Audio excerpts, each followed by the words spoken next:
Back to our top story on the SACC pastor and congregants who've been locked up for violating lockdown regulations. South African Council of Churches General Secretary Bishop Malusi Mpumane says he's attended a meeting of churches in the SACC area that are refusing to stay closed. He joins us now to tell us how this gathering went. Very good morning to you, Bishop. What did you find from this meeting? What have you all decided? No, good morning. Just to clear that, I have not attended any meeting at all. Apologies. But I've heard of the meeting. I did not attend the meeting. As you know, the current regulations prevent us from having meetings either outside or inside or indoors, at least for 2 weeks. So that is the position. But I have heard that the pastors in Sebokeng have had a meeting. I also understand that they made a submission to the local municipality. I do not know the nature of the submission. But what I did see, like everyone else, was the melee that took place when police came to break up a church service. That I'm aware of. And so it seemed to me from what I saw that there were two things that were at play. The first one was that the ministers in Sebokeng were complaining that there is this prohibition of worship time. In fact, I saw in the posted sent to me by somebody that the purpose was to sort of rebel against the regulations. I can understand the frustration, especially of churches that depend entirely on the weekly takings of collection at the church for their revenue streams. And this is quite understandable. There are a lot of churches that depend on that. But also we are sitting with a situation where we average 18,000 infections a day. I mean, the other day it was 21,000 and today it is 17,000.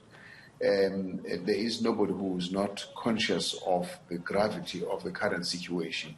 All hospitals are full and people are lining up. You cannot get high care. People are dying.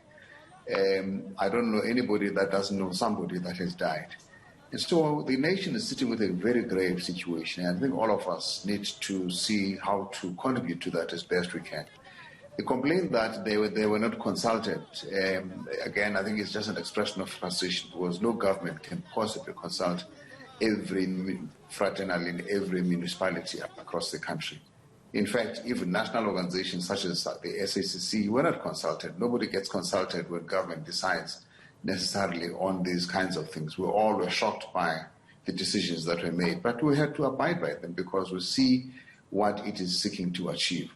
So where does this leave churches? I mean, we believe that they are going to mobilize, whatever that means, to boycott government's decision.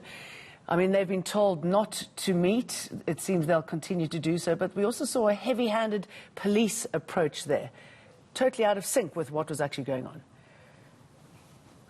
I think so too. I think that the police presence was welcome, but I think it was. I mean, I even heard people saying "foot sack." I mean, some of the police, and you know, I saw people that had been beaten. This is what I see on footage. It was totally, in my view, out of beyond. It was disproportionate, and I think that there is a two-way stream in this. I think that government should have an understanding of where people are coming from, especially when there's not been enough communication on the ground. But I think also, even without government instructing us, we should be saying, how do I ensure that I do not infect or promote infection? I, as a priest, would be very wary of having to bury somebody whose death has been occasioned by my insisting against regulations. I think that's something else.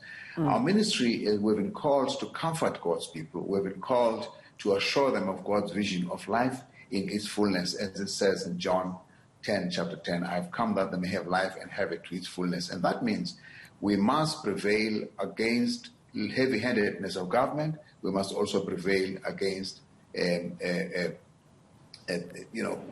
recklessness in dealing with the people's lives. Okay, so what is your message now so that this doesn't happen again? Our message is that two things. One, we believe that the reason why people are frustrated is the total ban. But I think that's appropriate for the first 2 weeks.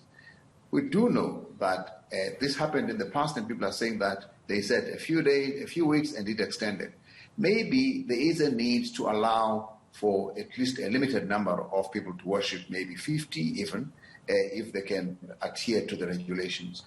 Why? Because as many people are dying, there is a need for pastoral ministries. So there must be a place people can go to for pastoral ministries, for comforting and for strengthening of their faith, even if it's limited numbers. In the same way that restaurants can have people up to 50 people, we think that the churches should be allowed to do the same. But we don't think anybody should be recklessly breaking the law, because that's not going to get us anywhere. It will just lead to more infections. All right, Bishop, thank you.